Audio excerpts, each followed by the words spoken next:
everyone, it's Linda Medeiros with What's Linda Cooking. Today I am cooking up some Swedish meatballs. So I've got some ground turkey in here.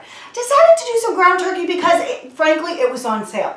And I'm just going to kind of mix some stuff. I have some extra breadcrumbs. Normally I don't get these, but I had a little bit of that. So I'm going to put that in there. I'm going to put in an egg. I might need another one. Let's see if I can get this in the recycling. Almost. So we're going to put this in there. And then I'm going to use about a half of an onion. Let me wipe my hands. And all of these, you know, I'm going to save all of that. Maybe about a half of the onion. And I'll save that because I'm going to be cutting that up. My tip is always, if you're going to use an onion and only half of the onion, chop up the entire thing, put it in one of our prep bowls, and then you can use it for later. So I'm just going to get that out of the way. Whoop, there. And I'm just going to kind of cut this in quarter and then use my food chopper. This is one of these tools I use constantly because my kids never liked onions. And this will chop everything really, really nicely. So we're just chopping this up. Just like that.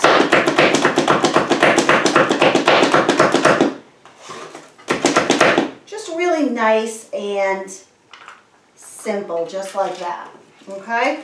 And then we're going to put that in there. Let's get that. Put that. And I do have a food mover. But we'll put that there. Then I'm just going to add some spices in here. I've got a little bit left of this garlic and herb, just a tiny bit. So we're going to throw that in there. And I'm going to put this on. A little bit of sage in here. And let's just see how much I want.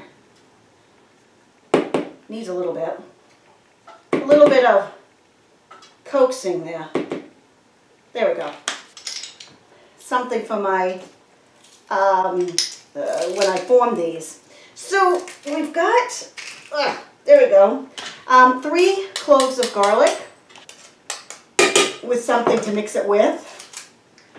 And then I'll move to my hands, probably. So let me put some salt. There we go. And a little bit of pepper. There we go. I got some mashed potatoes going there too. Just because I want to serve these over the mashed potatoes with a nice gravy. I'm going to try to make a nice sauce to go with it. And to see if this is tasting okay, I'm just going to drop that in there.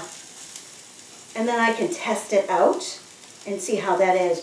Mixture's looking a little dry, so add a little bit of milk. I'm just gonna, just a touch of milk, and we'll see how that kind of absorbs in. That's gonna absorb in and make it really nice. And then because this is turkey, we need to have this, you know, cooked really, really well. So while I'm waiting for that, we're just gonna take this other onion and I'm going to just chop it up really quickly. Right here. And then put this in, because I've already got my food chopper already, and my cutting board. So tomorrow, when I'm sauteing onions, I'll have them already done. And that's just a little tip that I have found along the way. Just makes it much easier. Okay. And we're just going to put that right in there, and that will be ready for either tomorrow or the next night when I need some onion. Okay, so let's see how this is going right in here. I think that's done. I'm going to take a fork. Make sure it is, don't want to pass out.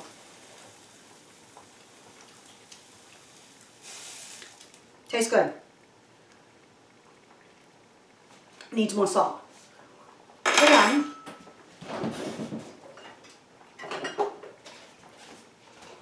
the other thing that it really, really needs is it's going to need to be fried in bacon fat. So we're going to put that in there because it's going to need that fat to just kind of come together. So let me put, doesn't need any more pepper, definitely needs more salt.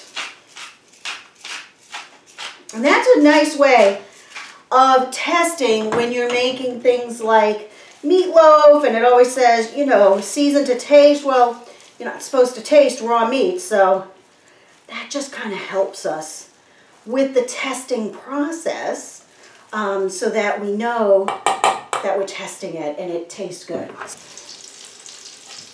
And it's okay if it's flat on one side. It's okay. And I'm just packing it in here. It's going to make a lot of small little meatballs. And the other thing I can do is if we're not going to use all of these, I can actually just fry them up and then cool them down and put them in a Ziploc bag. For the next time I want to make them, I can just make the sauce real quick. So I might just do that because I have a feeling it's going to make too many of the meatballs. So this will just make it so that I have extra meatballs. And these, with the cost of groceries going up, I think I've told you that. I haven't noticed it that much because of the way I shop. I only buy things when they're on sale. Because of the way I shop, I only shop sales. So when things come on sale like this, I had no intention of buying ground turkey, but it was $1.99, made just special. So I just picked it up and threw it in the freezer and then said, you know what, when I want to, I will take it out to frost it and make it. And it just so happens that I decided to do that today. So I have a feeling this is going to make too many.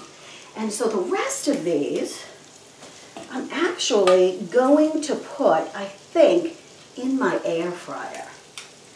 And so I am going to take these out because I think that they are all set. And I'm just going to make the sauce. And my potatoes are probably all set too. So let me take these out for now.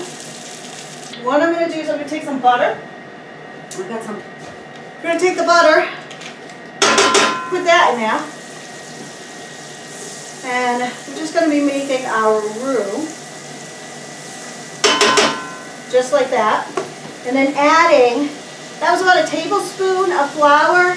Let's add about a tablespoon, butter. Let's add a tablespoon of flour. And if I need more, I have no problem adding more fat to the mix. Let's get that to cook just a little bit. Just a little bit. And then I'm going to add some half and half to this. And just add that about that much. I don't want too much. And if I need to add some, I can add some. It's easier. You know what I'm going to do? I'm going to grab my whisk because I think that's going to make it a little bit easier. There we go.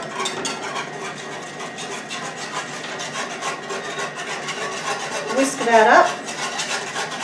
And then we're just going to let it come up because this is going to thicken with that roux. It's just going to kind of thicken up a little bit. Okay, so that looks good. New colander, I love this thing. And I'm going to drain these potatoes. Okay, I'm going to add the rest of this butter in because I like butter in my mashed potatoes. And I could use a half and half in here and it would be really nice, but I'm not going to. It'll be too rich, I think. And we don't really need that. And I'd rather save the half and half for something else. So just a little bit of touch of milk. And then I always mash with my mix and chop. We're going to slide these right back in.